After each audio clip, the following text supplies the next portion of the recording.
যারা শুনছেন সবার প্রতি আন্তরিক কৃতজ্ঞতা, যারা গালি দিয়েছেন ফিরিয়ে নিতে পারেন। গত কয়েকদিন থেকে মুস্তাফিজুর রহমানকে নিয়ে অনেকগুলো কন্টেন্ট করা হয়েছে এবং একটা সময় গিয়ে আমি এবং আমার অতি প্রিয় ছোট ভাই মাজার মিঠুনও কন্টেন্ট বানিয়েছিল যে আসলে বাংলাদেশ ক্রিকেট বোর্ডে এত এনওসি দিতে অনীহা কেন, বিশ্বের সকল দেশের সকল ক্রিকেটারদেরকে, বড় বড় ক্রিকেটারদের তাদের বোর্ড ছেড়ে দেয় আইপিএল খেলার জন্য, সেখানকার অভিজ্ঞতা ঝুলিতে দেওয়ার জন্য। কিন্তু বাংলাদেশ ক্রিকেট বোর্ডের ভাবটা অনেকটা এরকম ছিল যে এই যে 6-7জন ক্রিকেটার সবাইকে আইপিএল এ নিয়ে নেবে এবং নিয়ে নিলে বাংলাদেশ দলে কোনো ক্রিকেটার থাকবে না, তখন কি হবে? End of the day Mustafizur Rahman সকল বিতর্কের অবসান ঘটিয়ে রেকর্ড ভেঙে চুরমার করে নামতার পিচ বিক্রি হলেন 9 কোটি 20। মুস্তাফিজুর রহমান 9 কোটি 20 লাখ রুপিতে আইপিএল এ প্রথমবারের মতো কলকাতা নাইট রাইডার্সে ঠিকানা গেড়েছেন। কলকাতা নাইট রাইডার্সে আইপিএল এর মুস্তাফিজ যাবেন এরকম ডিসকাশনস গুলো আমার পেজটা একটু ঘুরে আসতে পারেন, আপনারা পাবেন। কারণ তাদের 13 জন ক্রিকেটারের ঘাটতি ছিল। ঘাটতি বলতে হচ্ছে 25 জনের যে কোটা, যেটা আসলে ফিল আপ করা যায়, সেই 25 জন পূরণ করতে যেহেতু আগে থেকে 12 জনকে ধরে রেখেছে, 13 জনের একটা গ্যাপ ছিল। বিদেশি ক্রিকেটার অ্যাটলিস্ট 6 জনকে তারা নিতেই পারতো। সেই জায়গায় মুস্তাফিজের জন্য তারা যেভাবে ড্রাইভ করেছে, যেভাবে অপর দুই কন্টেস্ট্যান্টকে পরাজিত করেছে, দিল্লি ক্যাপিটালস শুরুর দিকে ছিলেন, প্রথম বিডিংটা তারাই করেছিল এবং তারপর চেন্নাই সুপার কিংসও চেষ্টা করেছিল ফিজের পেছনে। যেই চেন্নাই সুপার কিংস মুস্তাফিজকে বাংলাদেশকে অপমান করেছিল, তাদের হয়ে মুস্তাফিজ যখন আইপিএল এর আগের এডিশনটা খেললো, লাস্ট ডে পর্যন্ত যেদিন খেলেছিলেন হাইয়েস্ট উইকেট টেকার ছিল, এবং তারপরে এডিশনে মুস্তাফিজ আনসোল্ড থাকলেন, তাকে কেউ কিনলো না, তার দল চেন্নাইও কিনলো না। সেই মুস্তাফিজের পেছনে আজকে ঘোরার পরেও চেন্নাই সুপার কিংস শেষ পর্যন্ত জিততে পারে নাই। আজকে যদি দলগুলোর পকেটে টাকা থাকতো তাহলে মুস্তাফিজের প্রাইস, ক্যামেরন গ্রিনকে নিয়ে আমরা আলোচনা করছি না, 25 কোটি 20 লাখ রুপিতে তিনি বিক্রি হয়ে গেছেন। ওই কলকাতা নাইট রাইডার্স তাকে কিনেছে। আমরা পাচিরানার কথা বলছি না, 18 কোটি রুপিতে, সেটাও মুস্তাফিজের দল, কলকাতা নাইট রাইডার্স তাকে দলভুক্ত করেছে।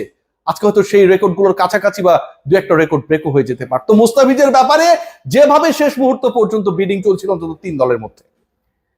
এর আগে মুস্তাফিজ 6 কোটি রুপিতে গত মৌসুমে মাত্র 3 ম্যাচ খেলার জন্য 6 কোটি রুপি তিনি পান নাই, দলভুক্ত হয়েছিলেন। এবং সেই আইপিএল এ মুস্তাফিজ 3 ম্যাচে 4 উইকেট পেয়েছিলেন, ইকোনমিক্যাল ছিলেন, উইকেট টেকার ছিলেন, কনভিন্সিং বল করেছিলেন, মোমেন্টাম শিফটিং এর ক্ষেত্রে একটা বড় রোল প্লে করেছিলেন। এবং সেই performance through out the years Mustafiz যেভাবে পারফর্ম করেছেন, ডেথ ওভারে যেভাবে পারফর্ম করেন, আইএল টি20 তে রাইট নাও যেভাবে খেলছেন, আমি বারবার বলার চেষ্টা করেছি যে এবারের আইপিএল এর হটকেক হতে যাচ্ছেন Mustafiz. No one trusted me. 9 crore 20 মানে বাংলা টাকায় এটা 12 কোটি 36 লাখ টাকা। 12 কোটি 36 মানে প্রায় 12.5 কোটি টাকায় বিক্রি হলেন। আগের রেকর্ডটাও ফিজের ছিল, তার আগের মাস্টারফিট।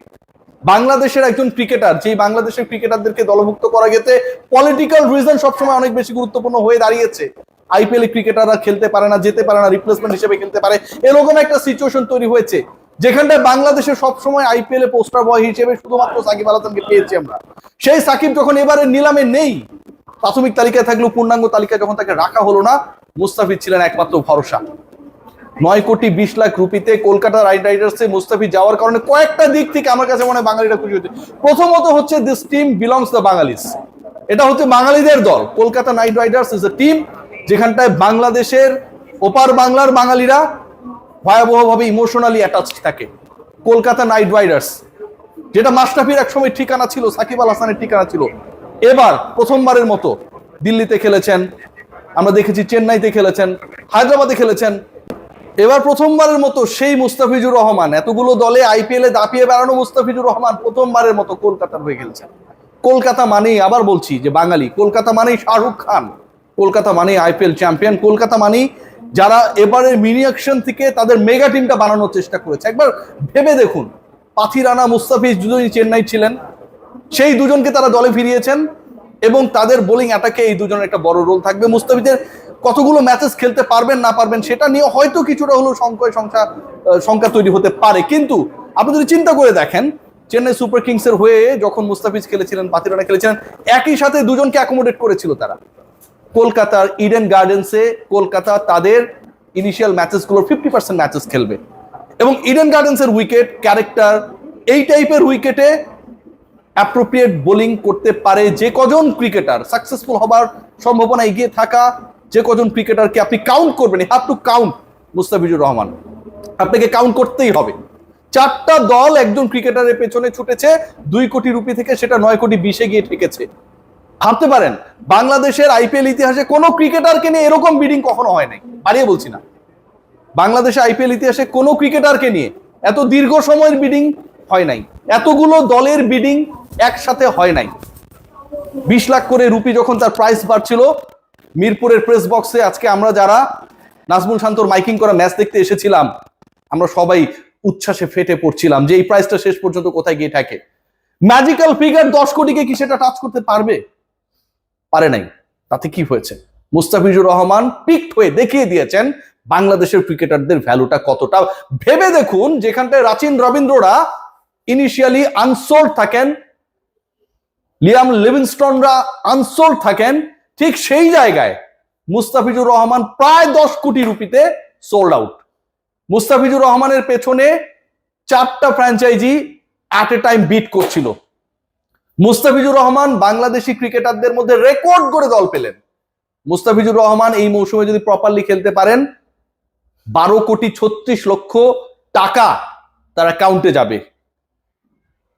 Just unbelievable the way actually মুস্তাফিজকে কেন্দ্র করে উন্মাদনা আজকে আমরা আইপিএল এ মিনি অকশনে আবুধাবিতে দেখেছি। এবং কলকাতার এই এক্সাইটিং টিমে যদি মুস্তাফিজ না খেলতেন, ওই বিডিং এ শেষ পর্যন্ত যদি চেন্নাই তাকে নিয়ে নিত কিংবা দিল্লিও ট্রাই করছিল, তারা যদি পিক করতো একটু হলেও আফসোস থাকতো। আজকের পুরো আইপিএল এর নিলামটাই তো কলকাতা নাইট রাইডার্স বেস্ট। আজকের আইপিএল এর নিলামে কলকাতা নাইট রাইডার্স ওয়েলকে দেখানো শুরু করেছিল গ্রিনকে পিক করার ক্ষেত্রে। 2 কোটি ভিত্তি মূল্যের গ্রিনকে তারা শেষ পর্যন্ত পিক করেছে 25 কোটি 20 লাখ রুপিতে। 2 কোটির গ্রিন এক্সট্রা পেয়েছে 23 কোটি 20 লাখ। পাথিরানাকে তারা পিক করেছে 2 কোটি ভিত্তি মূল্যের পাথিরানা 18 কোটিতে। মুস্তাফিজ 2 কোটি ভিত্তি মূল্যের, তাকে পিক করা হলো আরো প্রায় 7.5 কোটি রুপি এক্সট্রা, 7 কোটি 20 লাখ রুপি এক্সট্রা। বিট করতে করতে প্রাইসটা গিয়ে ঠেকলো 9 কোটি 20-এ। গত আইপিএল এ মুস্তাফিজের পারফরমেন্স আমার কাছে মনে হয় একটা মেগা রোল প্লে করেছে টু বি পিকড।